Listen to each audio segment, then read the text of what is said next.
Okay, well, welcome once again. I've seen more people have joined in, and I believe others will uh, join in as we go ahead. Now, you're welcome to the ISO 45001 2018 Occupational Safety and Health Management System Certificate course. Now, this program is coming to you courtesy of Oak Interlink Company. Let me start by introducing myself. My name is Shaka Obienest. I'm the head of training here at Oak Interlink Company. Oak Interlink is one of the foremost training companies here in the continent of Africa. And we run an array of professional certification programs. And we run trainings in soft skills and technical skills, uh, enables you to be able to deliver better on your job and to be able to increase performance and to cause you to expand and increase in capacity. Okay, so and our primary focus as an organization is on human resource development and capacity building. We are involved in providing knowledge and we offer solutions as it cuts across various areas. Now, I have a special executive master's degree in entrepreneurship from the Metropolitan School of Business and Management from the United Kingdom, and I have a first degree in geography and regional planning at Bruce Ali University, ECOMA. I'm a certified project manager, a certified safety manager, a certified document controller as it relates with ISO 9001 and 303010 as cuts cross records management. I have a certified. I'm also certified in 45001, and I possess several other certificates in Lean Six Sigma Green Belt, warehouse and stores management, supply chain and logistics management, and a few others. I'm a certified member of the National Association of First Aid Treatment Providers and also a certified member of the International Association of Safety Professionals. I'm a certified member also of the Document Management Institute in the US, as well as the Project Management Institute also in the US. I've led several projects in areas of safety and in areas of helping organizations transit in terms of their standard. And I've consulted for quite a number of organizations within the country and outside this country. Okay, so I'm going to have us quickly engage in a pre-course exercise. And I would just love to uh, have our comments. Now, I also acknowledge some of us who are here. Um, Abioye, welcome. Uh, Alabi, I can see Alabi is here. You're welcome. Kristen, you're welcome. Um, Humphrey also, I can see Humphrey here. You're welcome. I'm seeing Lockie as well. Lockie was one of the first people to join this class today. You're welcome. I can see Anikwe. I can see Ola Wilson. I can see Ayola. I can also see Daniel, Timmy, Tayo, Tokwe, Akira, and me. You're all welcome. Nice having you all as we look into what this program is really about today. So let's quickly engage in this pre-course exercise just to kind of test our knowledge of what we think ISO 45001 is about. Now, can anyone share with me what he or she thinks ISO 45001 is about? Anybody? So I'm going to ask two questions actually. Anybody or in the audience who wants to share with us what you think what ISO 45001 is about in your own understanding, and what do you think is the difference between the ISO 45001 and the Occupational Safety and Health Systems, that's 18,001. What do you think is the difference between the two, and what do you think the ISO 45001 is about? Anybody? Can anyone share with me? You can unmute yourself, so you can unmute yourself. Oh, they can't unmute. Oh, okay. Oh, okay. You can put it in the chat room. What do you think? Just put it in the chat room. What do you think ISO 45001 is about? You can type it and put it in the chat room so that we can all see. What do you think the ISO 45001 is about? Just from your own understanding. You can type it in the chat room so that I can have an idea of our background, if there's anyone here who actually has some idea of what the ISO 45001 is about, or what we think is the difference between the ISO 45001 and or should say 18001. Anybody? Can you type it in the chat room? Okay. Yeah, I can see Anique also type your, oh, lovely. Thank you for your response. ISO 45001, according to someone here, is an international standard for safety, for health and safety at work development. Oh, sorry, at work developed by national and international standards committee independent of government. Yeah, thank you, Anique, for that. Any other person want to share with us what you think ISO 45001 is about, and what do you think the difference is between the ISO 45001 and the OSHA 18001? Anybody wants to share with us what you think is the difference, or what you think ISO 45001 is about? You can place it in the chat room. Oh, thank you, Alabi. Alabi says, I think it's a standard for occupational health and safety management systems aimed at reducing injuries and also promoting mental health. Lovely. Thank you for that. That's a lovely one by Alabi. Thank you. Any other person wants to share what he or she thinks the ISO 45001 is about? Any other person wants to share his or her own views on what he or she thinks the ISO 45001 is about? Any other person?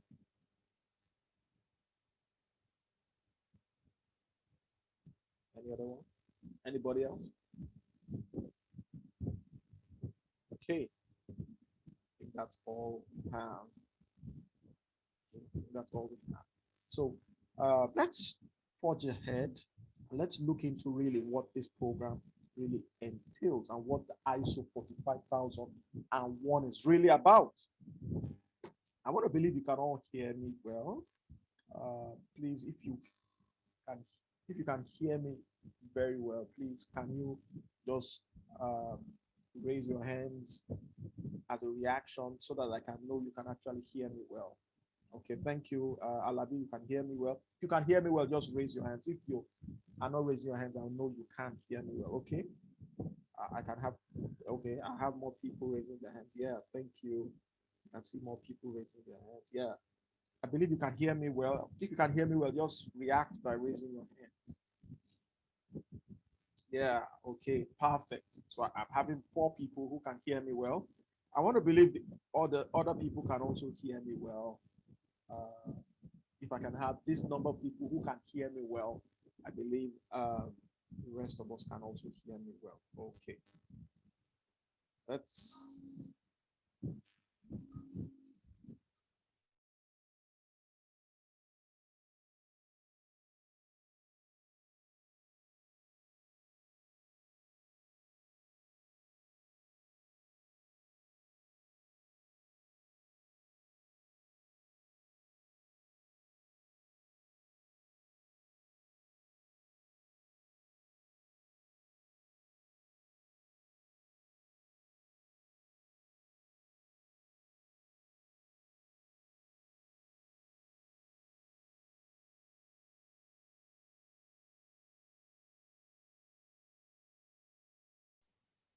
okay, so let's start from module 1. And the module 1, we're going to be looking at the introduction into the ISO 45001 properly. Let's introduce and have a better understanding of what the ISO 45001 is about and its background. Okay, so what brought about the establishment of this standard is the concerns globally of the death toll and its rise. The rise of the death toll around the working environment. Now, it's been discovered that 2.3 million people are killed by work accidents and diseases within the working environment. This is of great concern. Over 6,300 deaths per day occur every 15 seconds globally in different working environments all over the world. And that, for us, is why it is important we take the matters of safety very serious. We can't have these statistics keep rising and increasing, and we fold our hands and watch and believe that everything is all right. This really began to really give concern to professional bodies and the international community to look into why these things are happening and how we can do something about it. That's what gave rise to bringing about this standard. Now, about 317 million non-fatal work accidents occur globally around the working environment. And 160 million people with occupational diseases all over the world experience occupational disease. This is really worrisome. And about 4% of our world GDP in terms of cost goes into work accidents and diseases, where people spend a whole lot of money. Organizations, companies spend so much money uh, providing health insurance to come to workers because of the rise and the increase in deaths, accidents, injuries, diseases within the working environment. And of course, all of this information and statistics, it sources from the International Labour Organization, telling you how accurate this information is. It is really of great concern, and that's why a new standard is needed. Now, as we've seen, we actually need to improve safety and health management to actually tackle this global toll of failure across the globe. And this is, of course, something that we need to really address right now. Now, we also need a new standard, also because OSHA's 18001 is well used. And over 90,000 certifications in 127 countries are actually what has taken place. But this is not so. This is not sufficient, as it is not a truly international or census-based standard. Of course, this we already know that this is such that it is showing us that the number of certifications in companies or companies aligning with a safety standard, the number of companies all over the world is not sufficient. And the ISO 18001, sorry, the also the 18001 is not an internationally acceptable standard in terms, of course, it's UK based, but it's only covering some standards across certain countries. Now, it's not covered on a global scale, and that's why the ISO 45001 came up with a standard that is covered or that covers globally all that safety is meant to address and how it's able to apply to every aspect or every area of safety, every industry, every type of work that there is out there amongst or within the working environment. Now, it isn't, of course, the ISO 18001 isn't aligned with other ISO management system standards. And that, of course, was one of the reasons why the ISO 45001 was brought into bear and was needed. Something, of course, that will align with other ISO standards, like the ISO 9001 for quality, the 14001, which is for environment, and a number of other standards out there.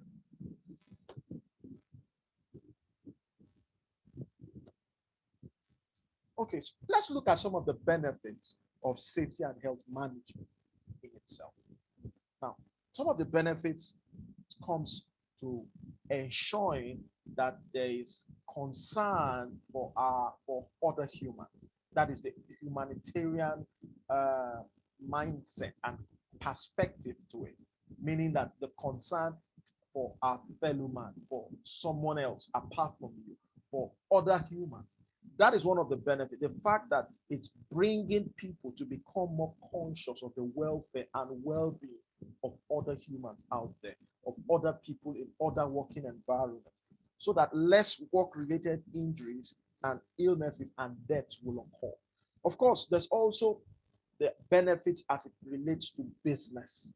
Business in terms of it increases profitability and productivity. Why? Because, of course, the fact that there are less injuries, that means more people are able to work and be able to function better because they are more healthy. Of course, the fact that there are less years, there's less reduction of production time as a result of accidents.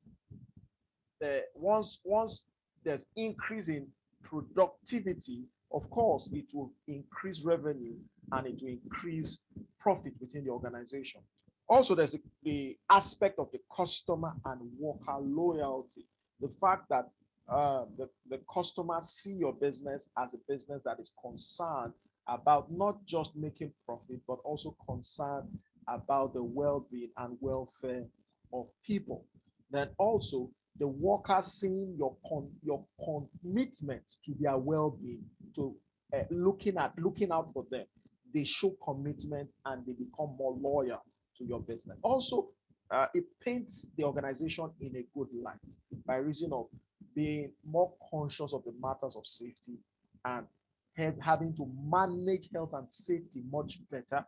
It helps bring or place the organization in a good light. It helps in its reputation, and also it causes it to be able to be more resilient and produce better results.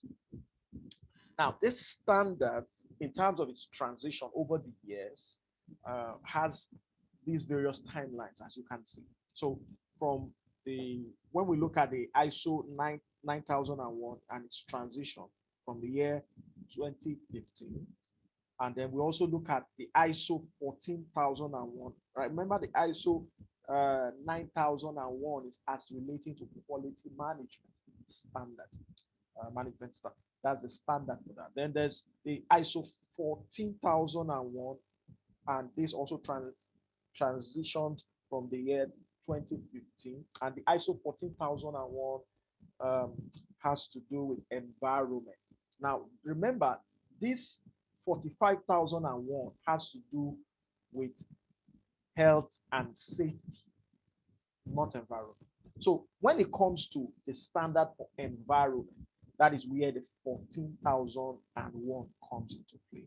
Then there are other ISO standards also, as we can see down the line. So if you get to see from the year 2018, there's need for a transition. For the year 2018, March 12th to be precise, the ISO 14,001, 45,001, sorry, was introduced, and the OSHA's 18,001 was withdrawn from the industries. Now, the idea is that they gave at least 3 years to many organizations to be able to transit from the 18,001 to the 45,001.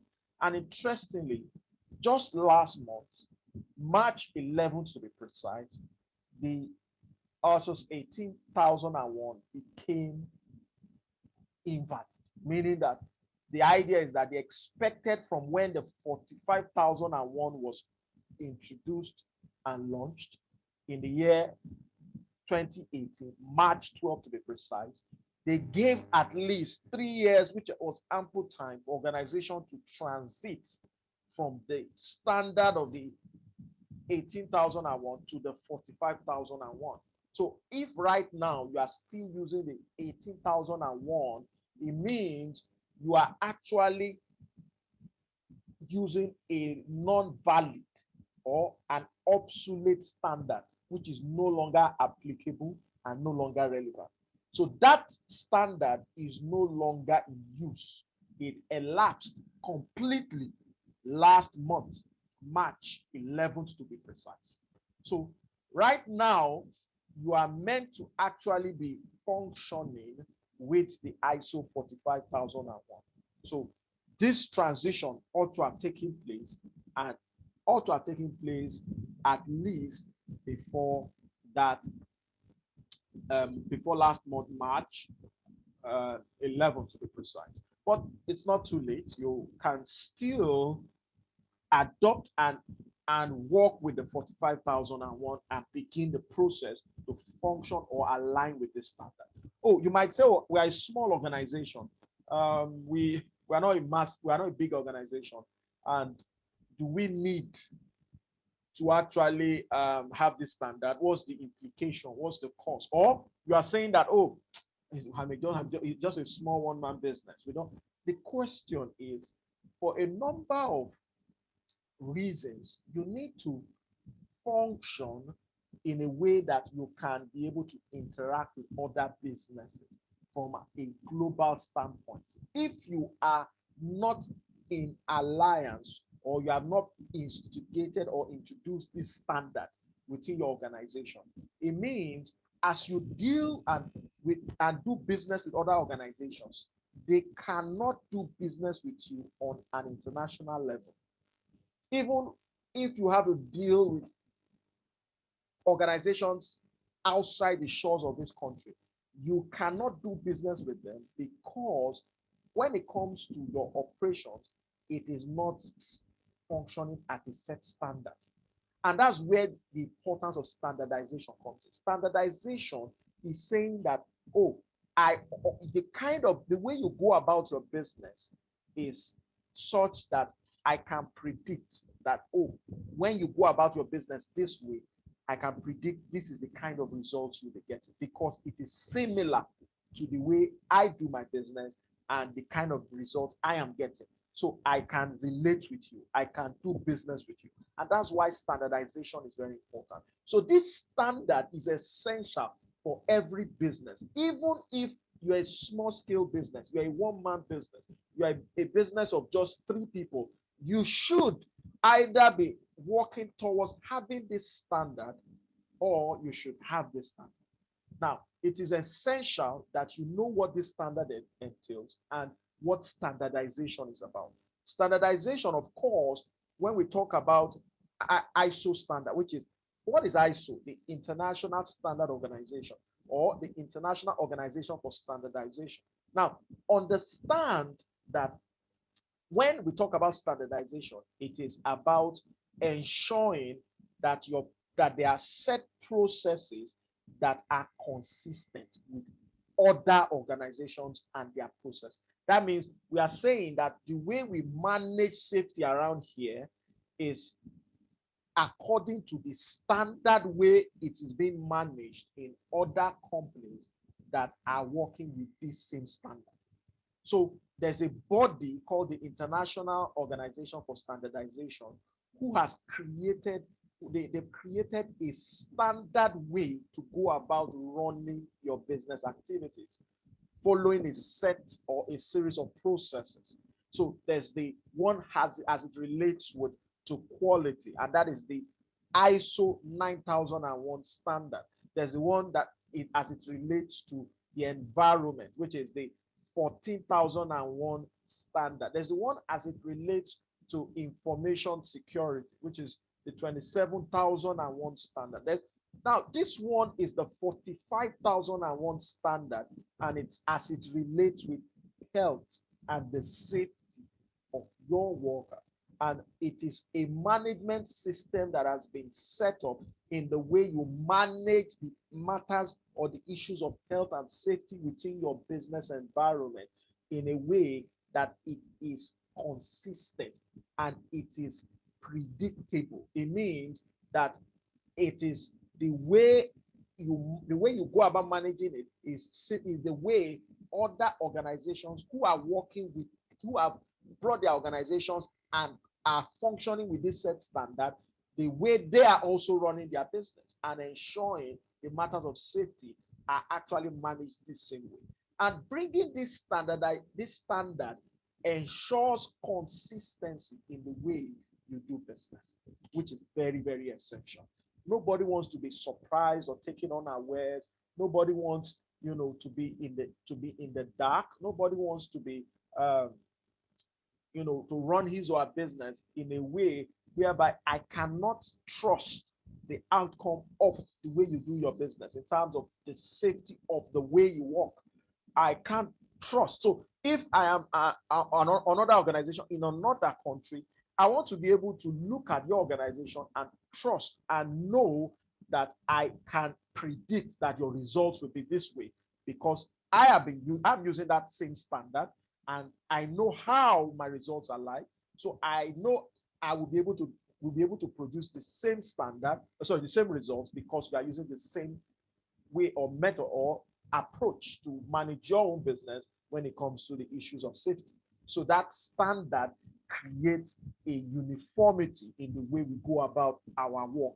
Now, this is very essential. Now, the previous standard, like I said, was not covering it wasn't international, it wasn't global.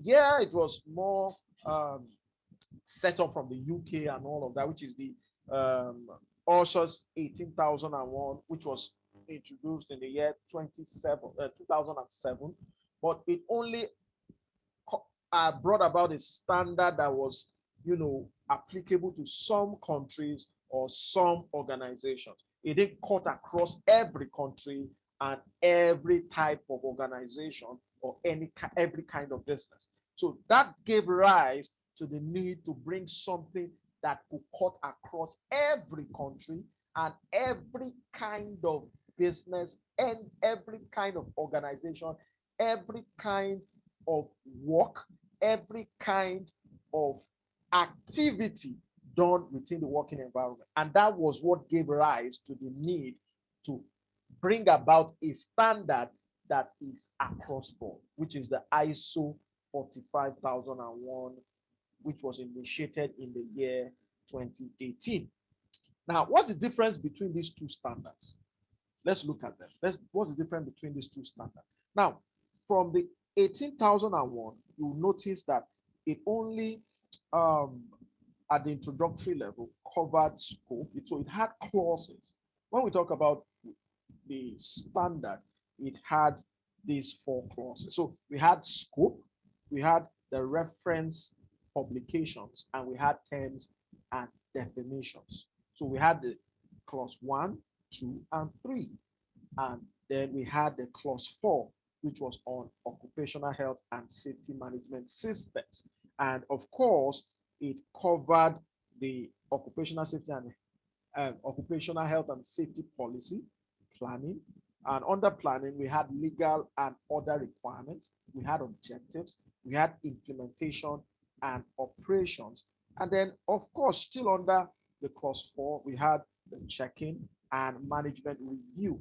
This was for the 18,001. Well, let's look at the 45,001, which was initiated in the year 2018. Remember, this is what is valid today. The one on the left-hand side, which is the 18,001, is now obsolete. Is no longer in use. It is no longer acknowledged. It's no longer relevant as it expired fully. I'm talking of the opportunity for organizations to transit to this 45,001, expired last month, March to be precise, 11th, it expired. So it means you have to start afresh to actually, if you have not even, for some of us that didn't even have the 18,001, You understand? It's like you're actually working on a fresh plane to actually um, manage your organization with the ISO 45001 standard. But if you were functioning with the 18001 and you have not transited to the 45001 with the window of opportunity that was given to organizations between the year 2018 from March 12 this last month, March 11th. If you are not transited within that time frame, then you have to start afresh, which is you have to start from stage one and stage two, and in terms of your documentations and then your auditing. And these are very essential. So why is this essential? Because this is a standard that shows that we are compliant. We are complying with what is required to ensure that there's safety within the way we run our business and that we are concerned about the health of our workers. This is what this is about. Because if I show that I work with a standard that this is a way we go about running our business, and when it comes to managing our business, the area of health of the workers and safety, we have a standard that we work by, and we are compliant with this set standard. We are aligning with this set standard. We are functioning according to this set standard. That shows that your organization has complied with what is acceptable globally as a standard of the way we manage the matters of health and safety. So when it comes to 45,001, if we look at it carefully, we'll see that there are 10 clauses, unlike in the 18,001, they are just 4. Can you see the difference? Now, the 45,001 tends to be a bit more thorough to cover every area of health and safety. Remember, this is not environment. There's a separate standard for environment, which is the ISO 14,001. So the good thing about the ISO 45,001 is that it has been set to align with all the other ISO standards out there. So it means that the way it's been structured, it shows that it's more aligned with all other set standards. Unlike the 18,001, is not aligned with other standards. So that became a very big issue. So that was the need for the introduction of the ISO 45,001 standard. So if you look at the ISO 45,001 standard, it has these 10 clauses ranging from scope, which is the clause 1, and then it has the normative references. It has the terms and definitions, which also you see similar to the ISO 18 with the also 18,001 clause 3. And then it has additional clauses which the 18,001 didn't have. It has the clause 4, which has the context of the organization. This is actually the informative part. It has the leadership and work participation. Now, if you look at this, it has this 4 at the introductory level. Then it has, of course, the other clauses, which has the planning. It has the determination of legal and other requirements. It has the occupational health and safety objectives and planning to achieve them. It has support. It has operations. It has performance evaluation. It has management review. And finally, it has improvement. These are the 10 clauses that are actually present in the ISO 45,001. Please, I want to encourage you stay true to the end of this program, as for those who stay true to the end will be given the opportunity to write the exam for this course. This is a certificate course, so you're expected to run through this program to the end and stay true to the end. And at the end, we're going to share a link which will enable you to be able to take the exam and obtain a certificate at the end of the day. I will share more light on it as we move on. Okay, so what has changed and what has not changed between these two? What are the things that has changed between these two? Remember, the 18,001 is now obsolete. So what changed from that and into as in what is different from that and what changed from that as we look at the 45,001. What changed really from in this standard? Now, of course, the ISO 45,001 is no longer mandatory, unlike the 18,001, it was regarded to be mandatory, but in the ISO 45,001, it is no longer mandatory. So also, it has also a consideration for leadership and management. So management representative is also a very, very important part of the 45,001. It also has manual. It also has predictive actions. Sorry, preventive actions rather. Preventive actions. And preventive actions meaning that we in the ISO 45,001, we are going to be a bit more proactive than reactive.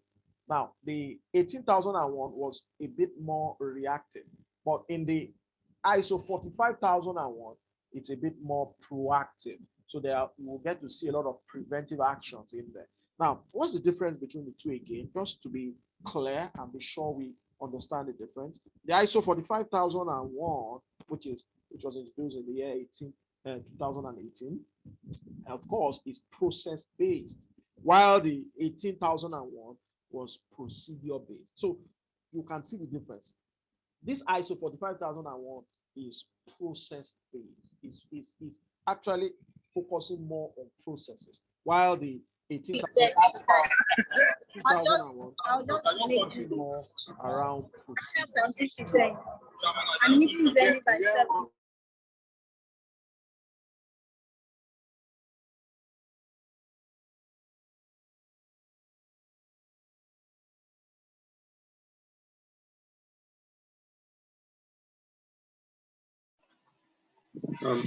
Ernest, please unmute yourself. We can't hear you. Please unmute yourself. Okay, thank you. Thank you about that. Okay. So I'll start again from the beginning for this slide. Now, we're trying to look at what has changed and what has not changed. Looking at from the 18,001 to the 45,001 standard. Now, in the 45,001, it is no longer mandatory, unlike in the 18,001, it was mandatory. Now, there's more concentration around management representation, meaning leadership. There's more focus around having manuals. There's more focus around carrying out your management of safety from a more preventive perspective. That means your action should be a bit more preventive than reactive. So the concept around the 45,001 is that it is a bit more proactive than reactive. Now, then also looking at the difference, the 45,001 is more process based compared to the 18,001. The 18,001 is more procedure based. Can you see the difference?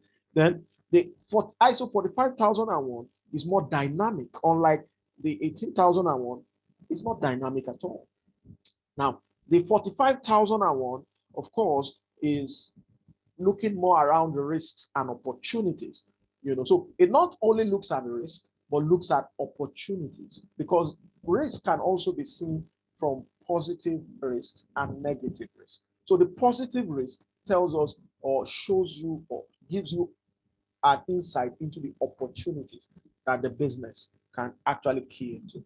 So that's the difference between it. Unlike the 18,001 is just focusing on risk alone, while the 45,001 it has interested parties, and interested parties looks at the external issues as well as the internal issues. And when we look at internal and external issues, of course, the concern here is about the people who are actually involved in the operations of the business. Now, we also have the 45,001 in looking at the context of the organization, while in the 18,001 there was no concentration around the context of any of the organization. So, but there are certain things that have remained the same, irrespective of the fact that there's been a new standard that has been introduced, which is the 45,001. But this has still remained the same. That it means it has still maintained these particular things from the 18,001 standard. So we have the fact that there's a plan, do, check, act cycle still being, the guiding model that is guiding and are the initiating of the 45,001 ISO standard. There's also the occupational safety and health policy. There's also the hazard identification. This has remained the same. There's legal and other requirements. There's communication and so on and so forth. This in the middle, as we see here, have remained the same. Okay. So what are the primary differences between these two standards? Of course, we've talked extensively about the difference, and it's important we know the difference because as we look further closely at the ISO 45001, I am assuming in this audience that there are people who have actually gone through the 18,001 or whose organization actually they are working with the 18,001 right now. So you must be able to know that there's a difference between what is obtainable now and what you have been working with before. So there's a clear difference. So it means there needs to be a migration. There needs to be a transition into the new.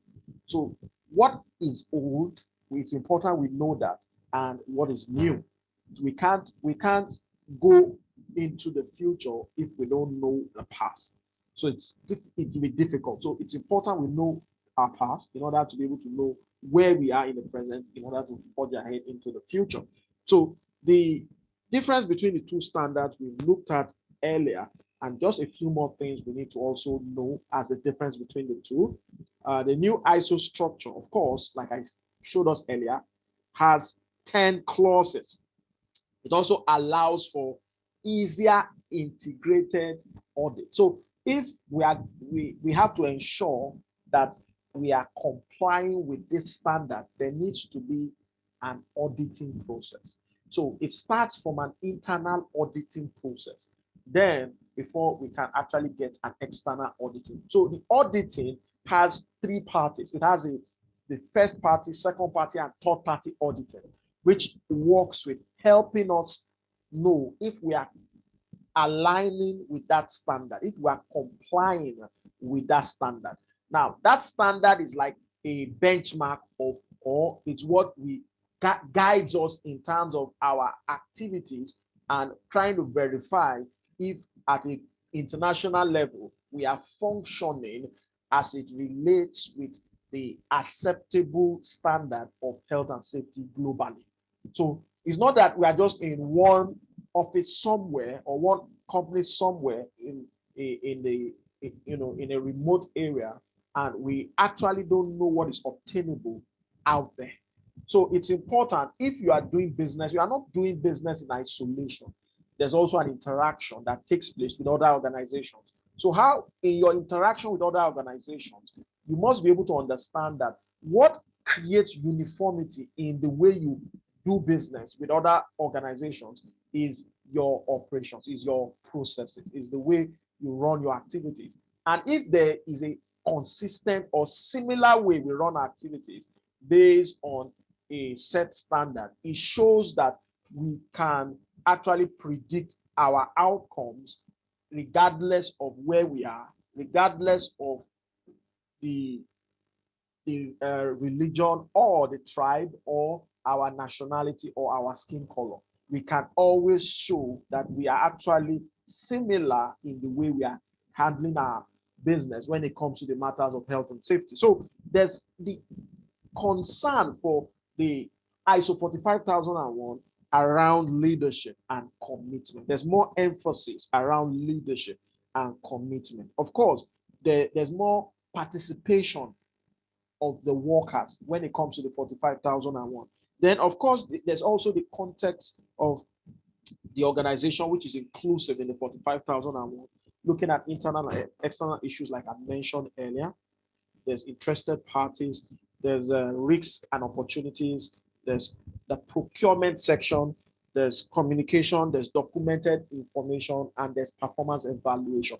All these are very essential aspects that we need to look at when it comes to the 45,001, and the fact that there's more emphasis around these areas when it comes to the 45,001. The 45,001 is a bit more robust, is more encompassing, and it looks and takes into consideration every aspect of a business, and it looks at every type of work being done.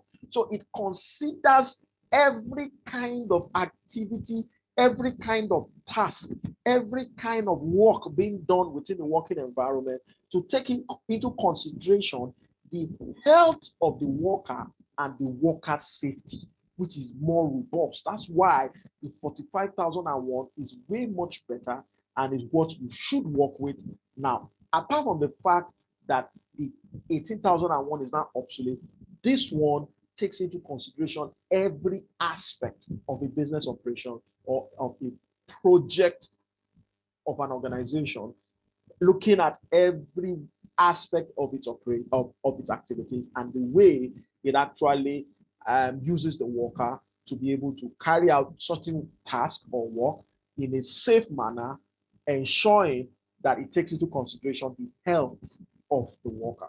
So they are the main characteristics of the ISO 45,001 that we need to take into consideration.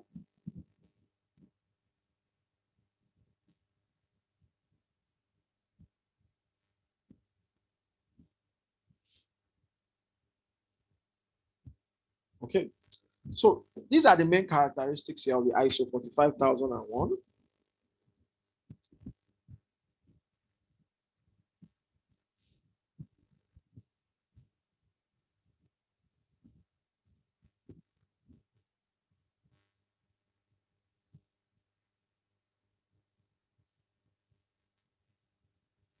It looks at the plan, do, check, act cycle or model.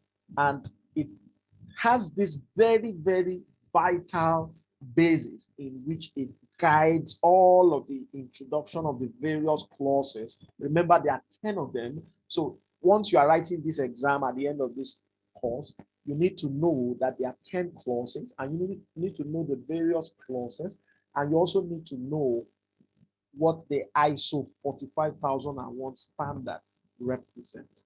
Now, it's important you also know that what brings about similarity with all the other standards is the fact that this plan, do, check, act cycle is present in this standard. So it means what brings similarity with the ISO 45,001 with other standards is the fact that the plan, do, check, act cycle is present. Now, this is actually a basis in which every standard, I'm talking of the ISO standard now, is guided by.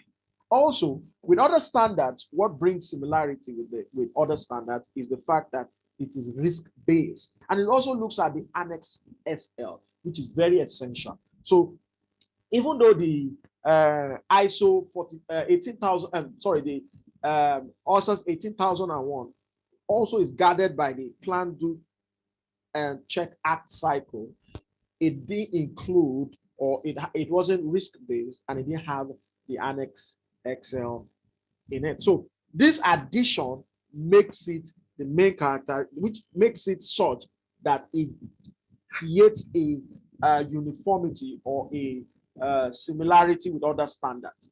So it makes other standards being able to look at this standard and say, oh, we can be audited almost in the same way. Okay, so these are the clauses again. Please take note. I'm putting it up on the screen so that we can remember. These are the 10 clauses that we have in the ISO 45,001 standard. Now, I want to recommend you purchase or you get that standard as it is a very, very vital and important standard. I have mine here. So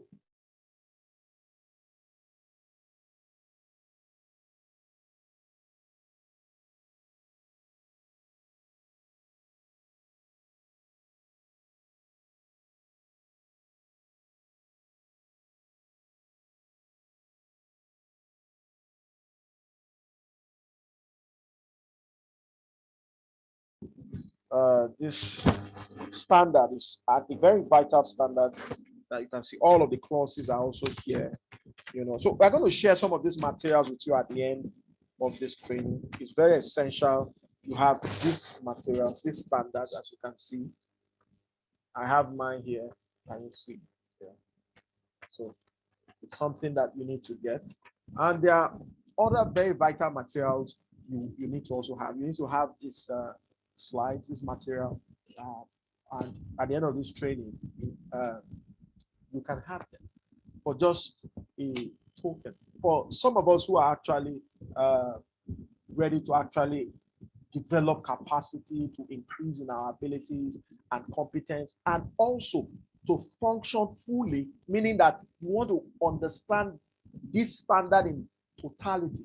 You want to grow in the ability to be able to manage the occupational safety and health systems within organizations. You need to gravitate towards becoming a bit more grounded. It means you want to function as an auditor, either internally. You want to lead, you want to be a lead auditor. You want to be able to guide your organizations or different organizations as a consultant and help them into the process, either of transition. That's another area to actually make money. That's an opportunity for you. For some of us right now, I must be sincere with you. That is a big market right now. That's big business. To be able to function as an auditor to help organizations to be able to transit from the 18,001 to the 45,001 as a consultant, meaning you want to guide them through the transition. You want to help them transit. Or there are some that have not been able to establish themselves in this standard. You want to help them establish so that they can be able to function in a way that they can do business within the international community across the continent. It's something that you want to also look at. So in gravitating towards this expertise, you need to have some evidence, at least to show that you've gone through this training. And that is why at the end of this training, you need to get the certificate. Testing is coming to us at just a little. Interestingly, we are offering a special offer this period. So if you are attending this program, instead of having to pay the original fee of what others are going to be paying, which is 15,000, is for you for this training. All you just need to do is pay 3,000 naira, and you will get the certificate of this training. You'll be able to take the exam, and you'll be able to have all of this material. It's very important. I want to encourage that you do so. So let's look at these clauses again. Let's look at these clauses. There are 10 of them: scope, the normative references, the terms and definitions. Now, these first three, they are actually informative. And if you look at the standard, it actually puts them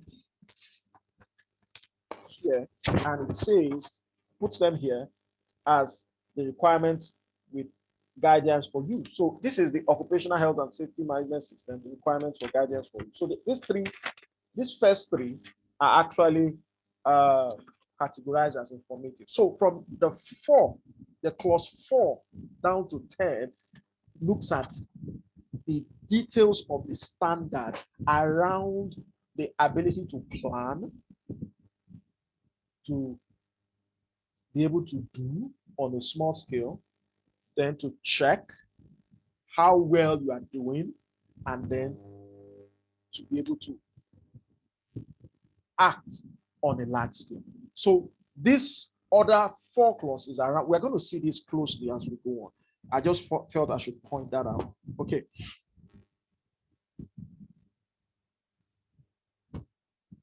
Okay, so like what I was saying, look at it carefully. So you see the scope of our occupational health and safety management system. If you look at it carefully, you understand what I'm talking about. So if you look at this now, you will see that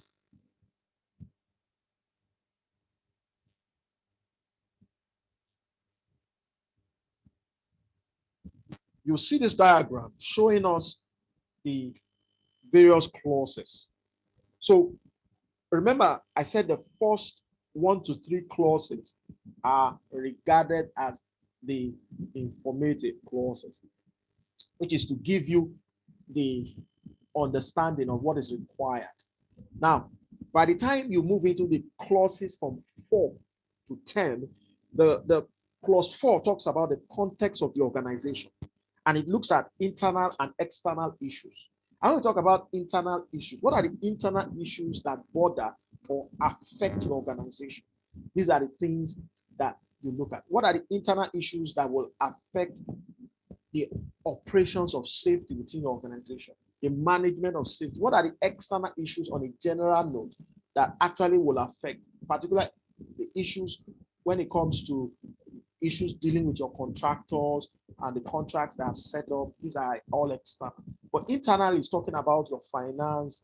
It's talking about, the staff members and their uh, involvement in what is being done. And of course, internal issues that arise are very, very essential to the matters of health and safety. So there's also the aspect of the needs and expectations of interested parties.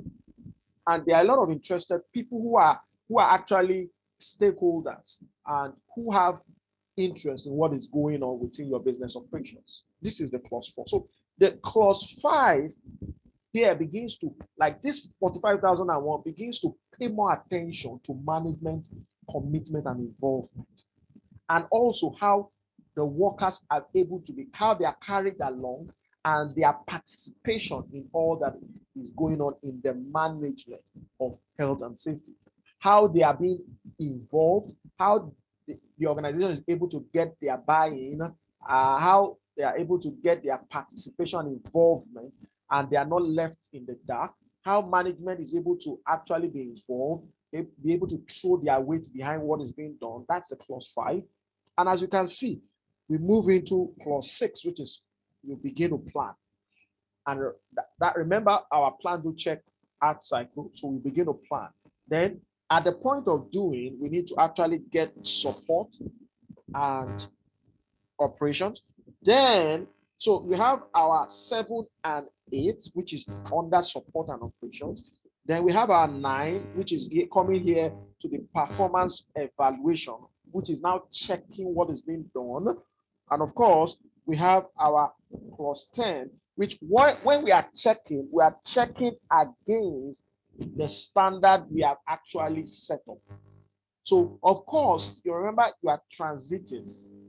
You are actually trying to move your business activities and operations, and the way you go about running your activities, ensuring it aligns with the set standard when it comes to the matters of health and safety. So you need to also evaluate how well you are doing right now in accordance with that standard. So that's the point of evaluation. So once you see that there's a gap, it means you need to look for a way to bridge that gap so that you can align with that standard. So you act out on a large scale, knowing, oh, this is where we are.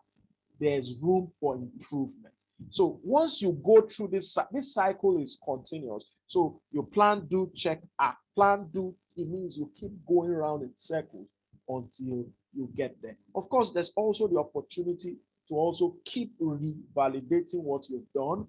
Then you also want to also ensure that you improve and you align with what is agreed upon globally. Okay. Now, the ISO 45001, what does it look like really? Now, we've seen that earlier in this graphical format. So, in the graphical format that we've just seen now, which is this, which I showed you. This graphic is an animated version of the diagram that will appear in the new standard and outlines the draft actually contains. And I've shown you an example. You understand? So, as we know, it uses the PDCA approach. That plan to check act cycle is what guides every ISO standard out there. So it's something you need to be abreast with, something you need to be very familiar with, particularly for those of us who are going to establish it within our business environment or in other organizations. Believe me, because one of the things that you also should look at, even if you are not at the forefront of the establishment of this in your organization. You also want to know it so that tomorrow, even if you are in another organization, you can help them establish it. It means you can function as one of the project leads to be able to help an organization establish this. You also want to work with how you can help other organizations establish this standard. So it's something you really want to consider. Now, the clauses 1, 3, and 2 and 3 are scope, normative references, and terms and definitions. And these aren't covered, really. I'm not covering them in this presentation. So, but I'm going to focus on from clause 4 to 10. So the substantive clauses are the ones we are going to look at in the course of this presentation. We're going to look at the clauses 4 and 10. From clauses 4 to 10. So the clauses 4 here looks at the context of the organization. When we talk about the context of the organization, what do we talk about? What are we saying? We're looking at the internal and external factors here in terms of the needs and expectations of all the interested parties and the scope of the occupational safety and health management system itself. That's what we're going to be looking at when we look at the clause 4 of this standard. Remember, this standard has 10 clauses, and the clauses is saying that these are things to actually consider when you are trying to establish a standard of health and safety within your organization, either as a small scale business or as a multinational or as a association, whatever it may be. As you run a business and you have people working within an environment, it means you need to be concerned about their health and their safety. Also, there's also the clause 5, which talks about leadership and worker participation. It's talking about the committee. Sincerely, no matter how much, if a standard is to be established, people need to be involved or be part of establishing it. Believe me, you cannot establish it on your own. If you are within an organization, it is not a one-man attempt. One person can achieve it.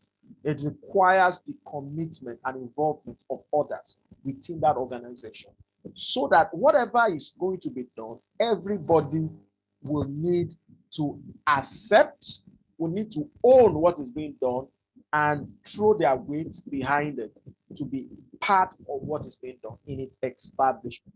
Okay, so what is the ISO 45001 really about? For those of us who tried answering this at the very beginning when we started, many of us, for those of us who attempted it, yeah, we got it. So I want to give you that thumbs up. Yes, you got it. The ISO 45001 is an international standard that actually specifies requirements for an occupational health and safety management system. Now, this is a bit different from when we are talking about a occupational safety and health program. Now, a occupational safety and health program is good, but this transcends beyond that. That occupational health and safety program is peculiar to your organization. But on a global level, at an international level, there's a standard which guides the management of occupational safety and health, ensuring you have a system of the way you manage safety that is consistent with other organizations in the way they manage their own safety, ensuring that when we run our business, we know that, oh, if we are to do business with this other organization, we know that we can predict how they will function because they are managing health and safety the same way we are doing so. So I can predict that they will arrive at the same result or similar result because they are managing their health and safety the same way we are doing so. That's just all it's about. It's just ensuring consistency. That's basically it. So the ISO 45001 is an international standard that specifies requirements for an occupational health and safety management system with guidance for its use to enable an organization to proactively improve its occupational health and safety performance in preventing injury and ill health. Now, the requirements, remember, we are looking at requirements.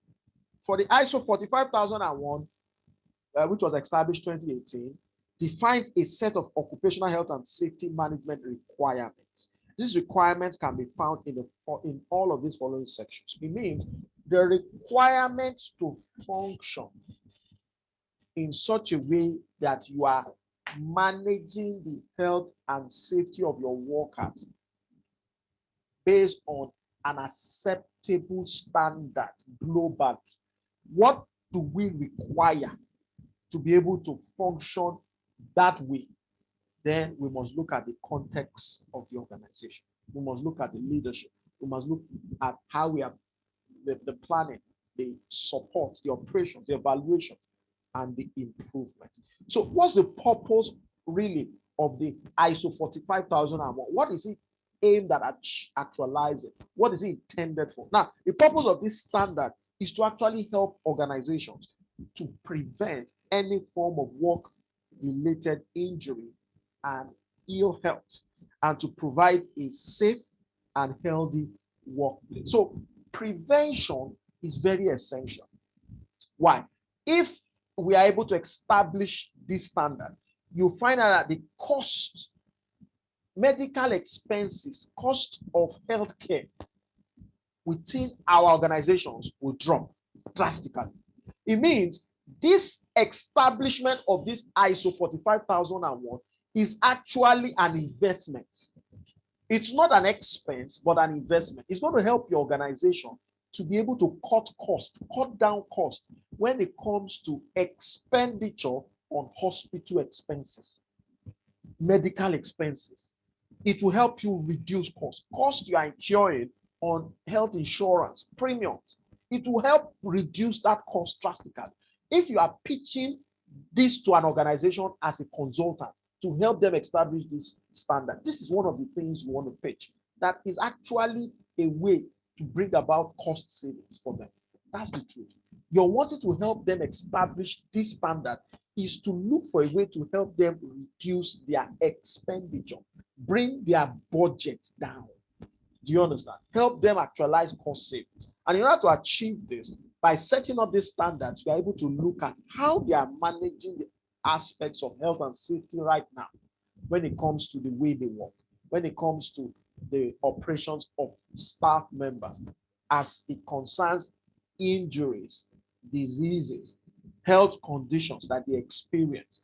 You understand? Damage, even damage to equipment, damage to properties. And if a number of those equipments are not damaged, the organization will save money. These are very important things to consider. So it's not just looking at just the health of the workers, it's also looking at, as it concerns safety in general, to ensure that the environment is safe, both for the workers to work in, and that the safe environment ensures that nothing is destroyed, that there's no fire, there's no, fire brings damage to property, and so on and so forth. So, according to the ISO 45001, an organization can achieve this important objective if it establishes an occupational health and safety management system, and if it continually tries to improve. And improve here, it talks about the suitability, adequacy, and effectiveness of this particular system. Now, what is this aimed at? It's intended to be applicable to any organization, regardless of its size. Listen, it doesn't matter the size of the organization. It doesn't matter the type of organization. It doesn't matter the nature of the organization and the kind of business they run.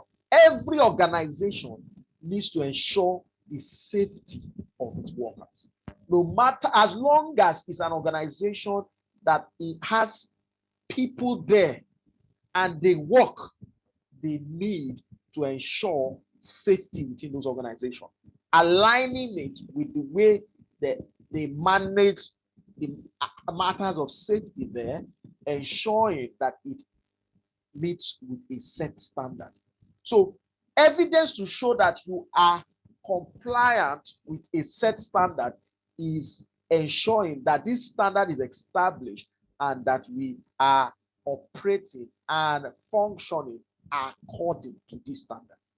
Now, all of its requirements are actually intended to be integrated into an organization's own management process. So you'll notice that the way the 45,001 is like now, it is such that it can help you to be able to ensure that all other standards, are aligned.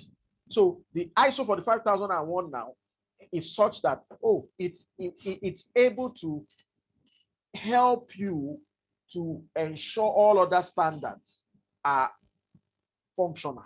That means it's able to say, the way we are running this standard, let's also ensure that this standard is also aligning with others. So it means you have this standard, you also are looking at aligning with other standards and ensuring other standards are also functional. So it creates like a kind of, checkmating for you to find out, are you aligning with the required standard if other standards are present?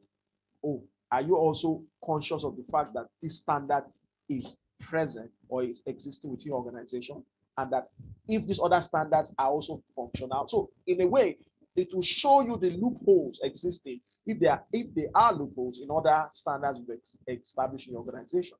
So there are other standards that you also need to ensure or work towards actualizing or establishing in your organization as well. But the good thing is that this gives you like a basis. This gives you like a background. This gives you like a template, so that if tomorrow you are going to be also establishing other standards, you already have an idea of how to go about it. Do you understand? You already know how to go about it, because establishing this one guides you in the way, okay, if I can establish this, that means I already know how to establish this. Establish this standard, establish this standard. If it's the 14,001, if it's the 9,001, if it's the 27,001, this also gives me an idea of how to establish those other ones. Okay, what happens to the OSHA 18,001? I've already said that. Of course, it's been withdrawn. It's faded off. It has expired. In short, expired last month, March 11th to be precise. So it means we need to function now in the 45,001. I talked about the difference. Now, for those of us who are just joining in, I also want to point you out to the 18,001. I said it's a standard. It's an internationally recognized assessment specification for occupational health and safety management systems. And it was developed by a section of leading trade bodies, standards, and certification bodies to address a gap where no third-party certifiable international standard existed. Okay, so this is such that, the 18,001 was an intervention because there were no other standards present at that time that were, considered a standard that we could look at in the international sphere. So this functioned at a particular time, but it lost its relevance, over time, because it couldn't apply to every aspect of the business. There were some, deficiencies in different parts, which of course became obvious, which gave the need to actually bring a standard that is more robust, that was more encompassing, that looked at, opportunities, that was a bit more proactive, and so on and so forth. So, but as regard then, when it came in from the UK, yeah, it was okay at the time because there were no third party certifying or certifiable international standards that existed then. But now the International Organization for Standardization has come up and said, listen, we are taking the bull by the horn and creating an international standard that can cut across every sphere at a global level. Now, what's the scope of the 45,001? What is the scope? Now, according to the ISO 45,001, in the year 2018, the organization's occupational safety and health management system must meet every requirement if you actually wish to claim that it complies with this occupational health and safety management standard.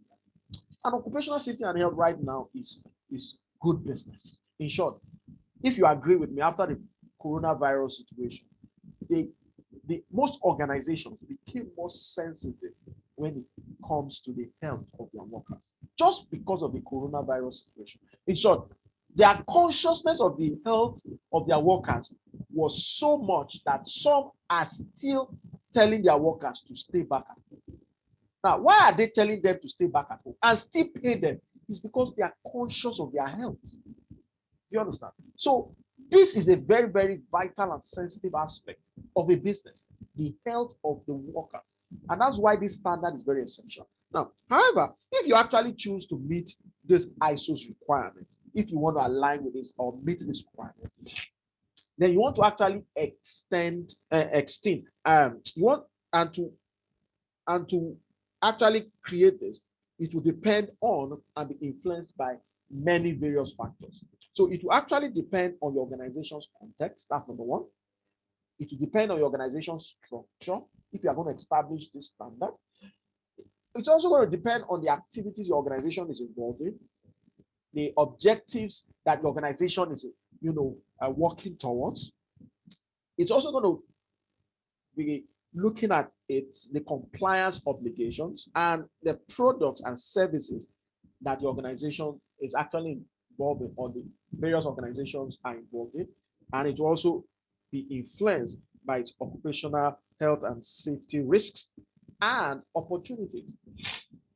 Remember, when we talk about risks and opportunities, opportunities here is looking at the positive side to risk, which is saying, oh, yeah, there's opportunities that will present itself. And if we are able to manage it very well, you understand, we can be able to generate revenue from them. But if we are not able to manage them very well, they can almost immediately go bad, turn negative for us, affect our reputation, and so on and so forth. So consequently, occupational health and safety management systems can actually vary a bit. So you want to also consider this. So how do we use the ISO 45001? We can actually use it to prevent work. Remember, it's a preventive system. It is not like 18,001, which is more reactive. Preventive here means that if we put this in place, we will not really expend so much money in medical expenses. Why? Because we have prevented the accidents from taking place. So you don't need the medical personnel as such. Why? Because you are putting the preventive measures whereby the possibility or chances of accidents or incidents occurring is actually slim. So it enables you to be able to ensure the safety of the workers and the safety of everyone that come within the working environment. Remember, this safety here is not just this concern about the safety of the workers in the working environment. It's also conscious of the safety of those who actually visit the workers in the working environment. It's also conscious of the people who are living around or staying around where the work site is, where the workers are actually working. So it's also conscious of the safety of stakeholders and those who are actually being affected by the organization in one way or the other. So you can actually use it to prevent work-related injury and ill health, to provide a safe and healthy workplace, and to actually minimize occupational health and safety risk. So how do we actually use the ISO 45001? One, to minimize risks, to eliminate hazards, to achieve objectives, to implement policies, to meet all the necessary requirements, to investigate any form of incidents that do occur in order to prevent them from reoccurring, to actually pursue opportunities so that we can take advantage of those risks that are presenting themselves, but we can take advantage of them and generate revenue to also enhance performance so that we can function better and increase productivity, to also respond appropriately to any form of emergencies that may arise as a result of any incident or accident that do occur, and to also manage profitably any non-conformities. And non-conformities, of course, showing that you conform to all that is required, keeps you in the good books of the authorities, in terms of the government authority. So it keeps you in their good books. So at that point, even if you are going to do business with any government parastatals, it shows that you are a law keeper. It shows that you actually are aligning and keeping to all of the necessary regulations. That, and this immediately helps you to actually function in a way that on an international, national level, you are aligning with all the requirements that is expected of you as an organization from the government or law enforcement agencies. Now, one of the very good things is that the ISO 45001 speaks to leadership. It speaks to leadership, which is essential.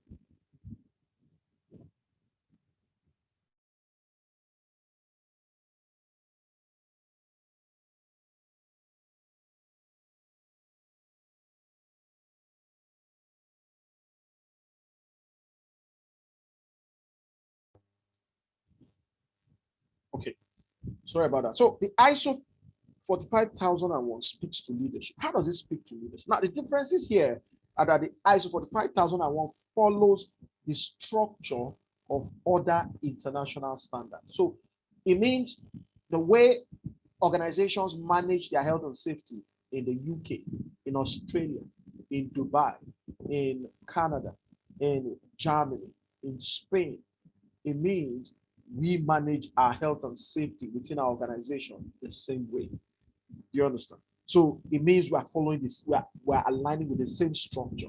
So if an organization in those countries call us for business, they will be comfortable doing business with us because they already know that the way we operate, we are operating in consciousness of the health and safety of our workers and aligning with the required standard that is predictable in a way whereby the way they operate in their organization and structure is the way we do so. So there's actually a much larger focus on the responsibility of leadership here in the ISO 45001. Why? Because they actually, in the 45001, expect the management and leadership to pay more attention to the health and safety of its workers.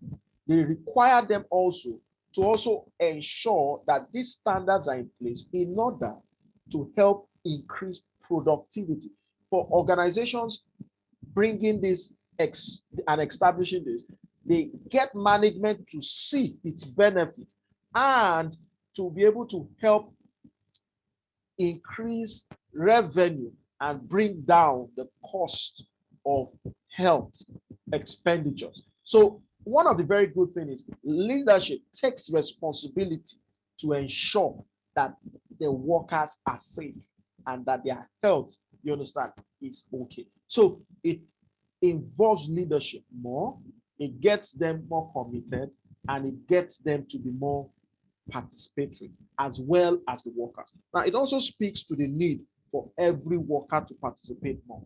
Now, what does the ISO 45001 also address? It's a bit more comprehensive. When we say it's a bit more comprehensive, of course, like I talked about earlier, it's more robust than the also 18,001. Now, the ISO 45001 is designed to take into account many other factors than the 18,001.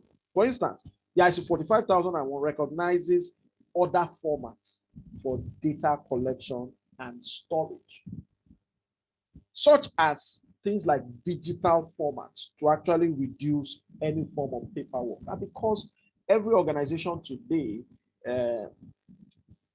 is going digital and trying to do what is called digital transformation. And that's one area your organization should also be looking at, and it should help other organizations to transform into that digital space. So in doing so, you reduce a lot of the paperwork that actually takes place. So it means when I mean paperwork, I'm talking of the use of paper. That's what I mean. So hereby reducing waste within the environment. Of course, we are trying to also eliminate any form of pollution, whereby we are able to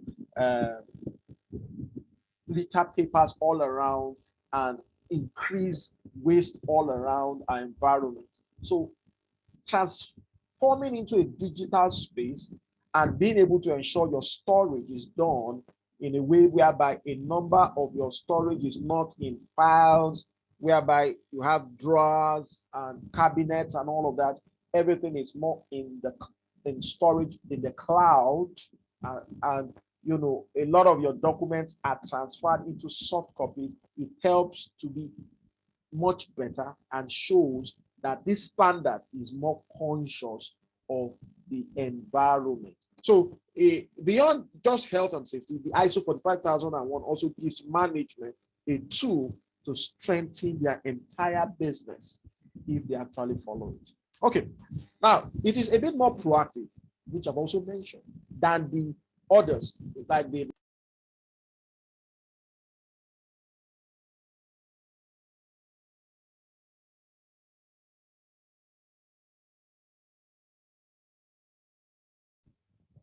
sorry about that. Sorry about that.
Can you hear me?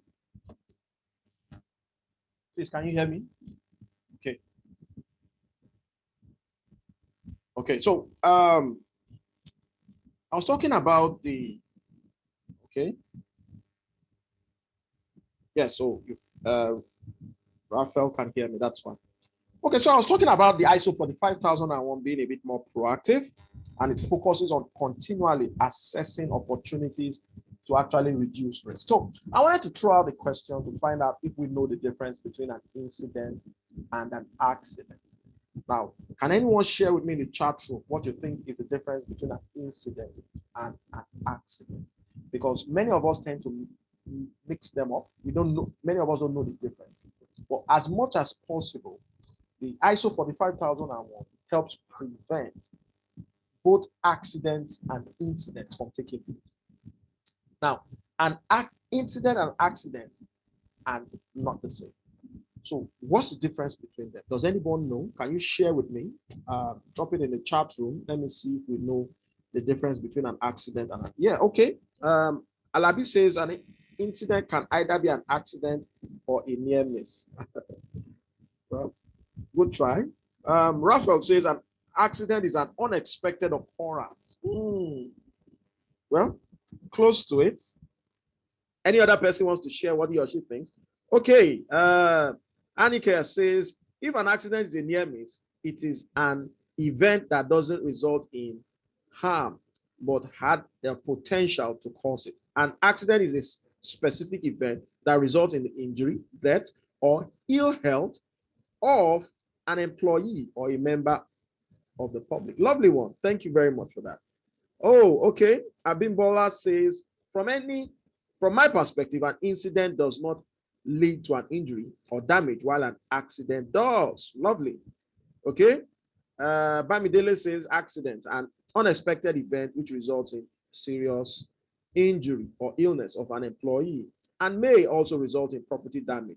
Incidents, an instance of something happening, and an unexpected event or occurrence that doesn't result in serious injury or illness, but may cause or result in property damage. Lovely. Christian, an incident, no harm or injury is involved, but an accident leads to injury. Beautiful, lovely. I love that, Christian. So the correct thing, many of us had an idea, some of us were very close to it. An accident is an event that occurs and leads to harm or injury or damage to property. An incident is an event that occurs and there was no harm, no injury, no damage to property. A near miss is an event that almost occurred but didn't. That's the difference between the three. So, what is the standard meant to do to help prevent an accident, to help prevent an incident, and to help prevent a near miss? Now, in some instances, we might have situations whereby an accident will occur. So the standard also helps to ensure that if an event occurs and there's harm, damage to property or injury, how do we respond appropriately? That's one. Also, if it does occur, how do we prevent it from reoccurring? Which is where investigations comes in to investigate the accident. So this standard helps to ensure all of these are in place. So it focuses more around prevention. That's why its focus is more on prevention, so that you will not have to expend money carrying out accident investigations. So it uses terms across all of these standards that users will be familiar with. For example, terms like legal requirements. So if you are actually establishing the ISO 45001, it means you need to carry your legal department along. It means you need to also liaise with the legal department. It means you need expert judgment and consultation with the legal practitioners. So it's also used instead of compliance obligations because they actually wanted to make it clear that some countries have a legal requirement that do certain things that differently from other countries. Because some issues in our country, when it comes to legal matters, particularly as it relates to workers in the constitution, or as it relates to workers when it comes to certain regulations, it might differ from country to country. It might be different in my country from your country. So these are things to also consider. Now, what about small businesses? Of course, ISO 45001 applies to small businesses. Don't say, oh, my business is small. Really, do we really need this? No. A small business that wants to play in the international space needs to put this in place. It's either it begins the process and journey to begin to work towards putting this in place, or it begins to find out what is required to put this in place as it grows from a small business to a medium scale business, finally to a large scale business. So the small businesses can absolutely adopt the 45,001 even if they don't currently have the 18,001. So the ISO 45,001 makes it clear that all management have a role to play in health and safety. So the things to consider also when it comes to the ISO 45,001 is when was it really established? Why was it established? And how was it established? Because we are transiting from the old to the new. So what are the very important things we need to know? When was this established? The ISO 45,001 was established in March 12th, 18,000, 20,000, 2018. And on that day, the Occupational Health and Safety at AS 18,001 was withdrawn. Remember, it was withdrawn from the global space. But they gave organizations 3 years to transit. So companies were actually currently using this 18,001 that were using this will need to actually migrate to the ISO 45,001 within a period of 3 years. And that 3 years ended just last month, March 11th. So really, their opportunity to have transited has ended. The transition period started during this period to that's the this period to this period. So all of the 18,001 certifications must be migrated to the 45,000 ISO 45,001. So if there's any organization or any institution, anybody that is still flaunting or using the 18,001, please tell them to go and throw it in the dustbin. It's no longer relevant.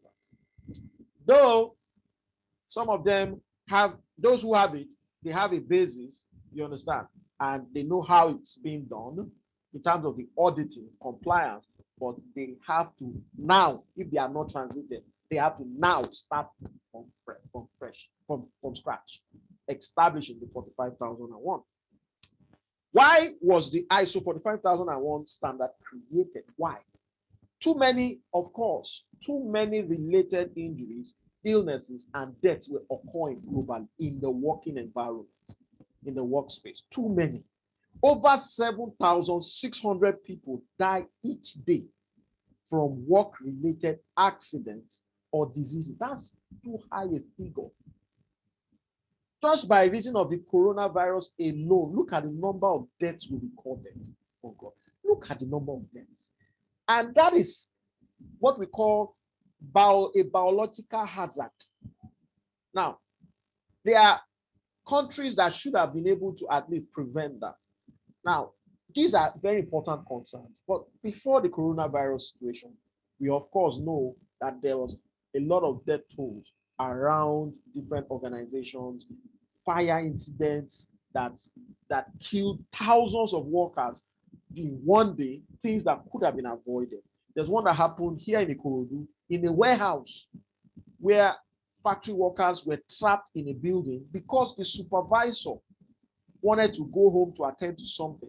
And because he was a bit skeptical and was concerned that some of the workers might steal some of the materials from the factory, so he locked them inside the warehouse. And the emergency exit door was also locked, and the fire broke out, and they could not escape. They were all burnt alive inside that building.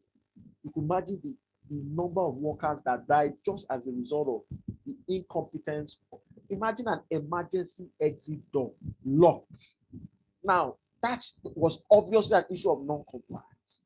This standard guards against such. So every 12 seconds, a worker dies in the world on the job. That is very, very alarming. So international standard actually makes it accessible. Clearly, this is actually a problem across the world, that having an international standard was almost overdue. Although there are health and safety standards locally and even nationally, there needed to be an official standard that transcends borders to create a safe and healthy work environment everywhere. How does the 45,001, how does it not help all of the workers within the working environment? What's their benefit? What's the advantage to them? The ISO 45,001 standard actually provides a systematic, comprehensive approach to health and safety on the job.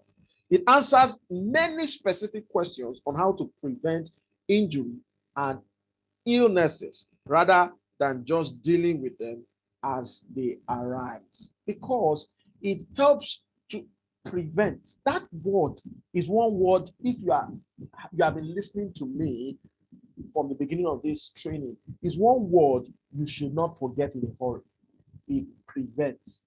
If there's prevention, believe me, of incidents, accidents, injuries, if we prevent these things from happening, the rate of accidents, so the rate of injuries will drop drastically, hereby lowering cost for medical expenses.